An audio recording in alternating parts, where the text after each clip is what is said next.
How do you keep your children from doing things that make you not like them without shouting and fighting all day? Well, there might be a minimum necessary amount of shouting and fighting.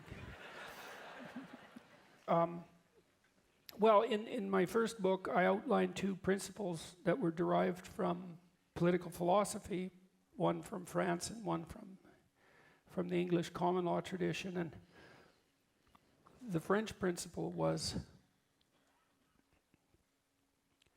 minimum necessary rules. So it's predicated on this. It's kind of a minimal government philosophy. The idea being that bad rules drive out respect for good rules. And so you have to have some rules. But, you know, maybe you don't want to have too many.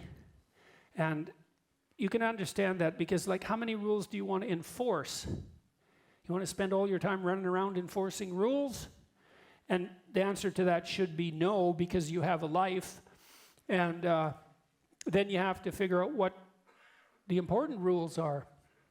And so that's the first thing, and you have to talk that over with your wife or your husband. It's like, well, you know, one rule we had in our house was that you didn't get to be mean to your sibling. Now, you could be funny, you could play, you could tease even, although you had to keep the teasing on the funny side of funny and not the mean side, and the person you were teasing had a vote on that. And so, and you know, that requires a fair bit of careful discrimination on the part of parents, and a willingness also not to, you know, maybe you're annoyed at one of your children, and so the other child is teasing that child, and that's meanly, and that's okay with you because you're irritated at the child. Well, it's like, no, that never happens. It's like, yes, that's why you're laughing. It happens all the time. So you have to kind of keep a clear head about this. And so that was one rule we had, which was you don't get to be gratuitously mean to your sibling. And the reason for that rule was, well, we had a bunch of reasons, but one reason is well, how about they're your friends when you're 20 or 40 or 60? You know, you got something there with your sibling that you could have your whole life if you don't screw it up. And so that was a good rule. And so how would we enforce it? Well, that also requires discussion between you and your wife. And that's the other principle, is minimal necessary force. So you might say, well, how much force is it necessary? How much force is it necessary to exert to enforce a rule? And the answer is, depends on the kid. And that's an annoying reality, but it's definitely the case. With my daughter, for example, most of the time when she was a little kid, it's flipped a bit in the teenage years, but when she was a little kid, pretty much all we had to do was like shake our finger at her and sort of speak in a non-approving manner, and she would stop. Whereas my son, that was like round 1, Dad. You know, he was much more determined to get his way. More willing to use resistance to get his way. And so we had to use more invasive behavioral techniques. So one of the things we did with him and with her now and then was, you know, if he was being a pain in the neck at the table, we'd put him on the steps. It's like, you can sit there. How long? Till you're civilized. And that's a really good rule, you know, because, well, it should be for 3 minutes. Like, well, maybe it should be for 10. You don't know. You can't figure out what's the optimal amount of time to give your child if you use timeout. And the answer is you don't know. And so our criteria was, as soon as you're willing to be a desirable human being, really, you can get off the steps and we're done. Like, and that's another thing that's so useful about effective disciplinary techniques. You know, maybe your kid's misbehaving at the table, throwing his food on the floor, whatever it might be, or just being ungrateful and miserable, despite the fact that, you know, your wife has cooked him a nice lunch and he should be thankful for it. And you're not happy about it. You put him on the steps and you say, and you can do this with even 2-year-olds, they're capable of figuring this out. You say. And you might have to hold him there to begin with, because if he's a particularly stubborn child, you're going to put him on the steps and let go, and he's going to run off. It's like, ha, ha, ha. It's like, no, you're sitting there, even if I have to hold you. And you want to not be angry about that. It's like, he's 2, you can take him. So you're going to sit there until I tell you you can get up. And you're going to look at me when I talk to you, so you know I mean it. But as soon as you decide that you're going to follow the rules, I'm going to forgive you, like instantly. And that's really important with kids. You don't want to hold a grudge. And do you really want to hold a grudge? Like, do you really want to have a grudge? Wouldn't it be better if it was just over? And the thing is if the kid taps himself into compliance and it's over, well, hooray, then you get what you wanted. And you might think, well, who are you to impose your rules on your child? And the answer is, I'm his parent.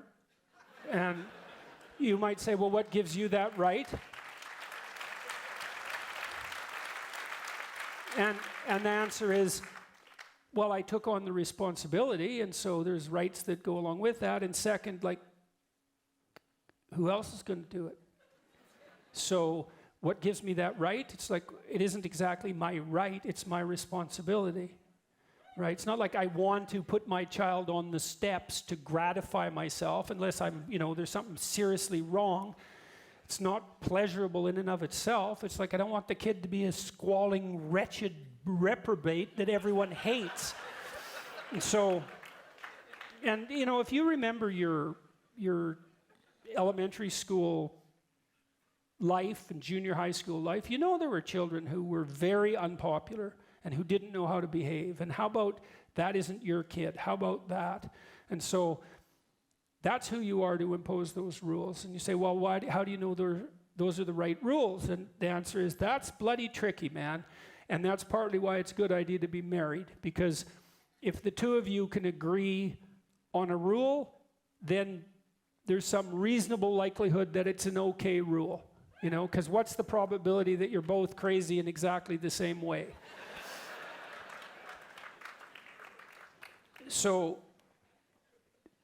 you use minimal necessary force, and timeout is a very effective strategy. And with my son in particular, it was really interesting to watch him respond to timeout, because he did have a temper, and I'd say, all right, you, steps. And he'd say, I'm not going to the steps. And he said, I'm going to count to 10, and you bloody well better be on those steps by the time I hit 1.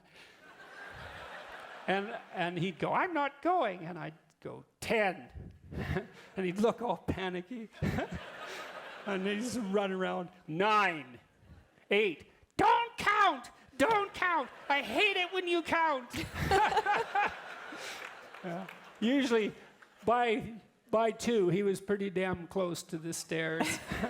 And by 1, sitting there, and then, I can remember this quite vividly. He would sit there just enraged. Like, it was so interesting to watch, because when kids have a temper tantrum, that's rage, eh? They're completely undone by anger. If you ever saw an adult do that, and I saw that in my clinical practice, by the way, you ever saw an adult have a temper tantrum, that would scar you for life. I mean it. It's something to see, man. You see a 2-year-old, you think, well, thank God they're only this big and soft, But it was so interesting watching him, because when he'd be enraged like that, I'd go say to him, leave him a minute or so and say, are you ready to get off the steps? Are you ready to have a good day? He'd say, not yet. And, and then it would take a couple of minutes longer, and he would get off the steps, and he'd come over, and I'd say, you ready to have a good day? And he'd say, I'm ready to have a good day. And he said it. If you want an apology from someone, let's say, not that I wanted an apology for him, I wanted him to behave properly. But if you want an apology from someone, you can tell by their voice if it's real, right? Because there's a humility in it. It's like, okay, I'm done. I'm done. Yeah, I made a mistake. I'm stupid. I would like to try again. I'd like to do better. You know, and you can tell if it's genuine, you're very likely to forgive them, right?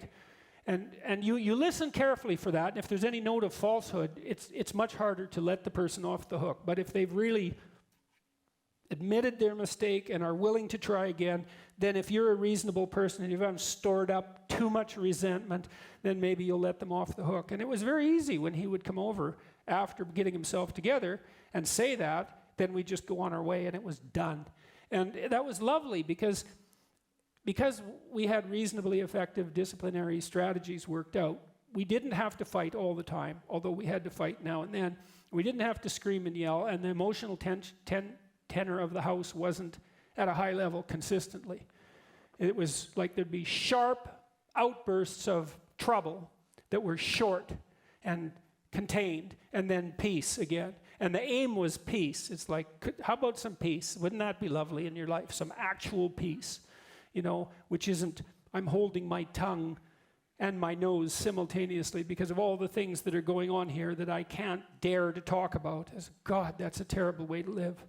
So that's the answer to that question.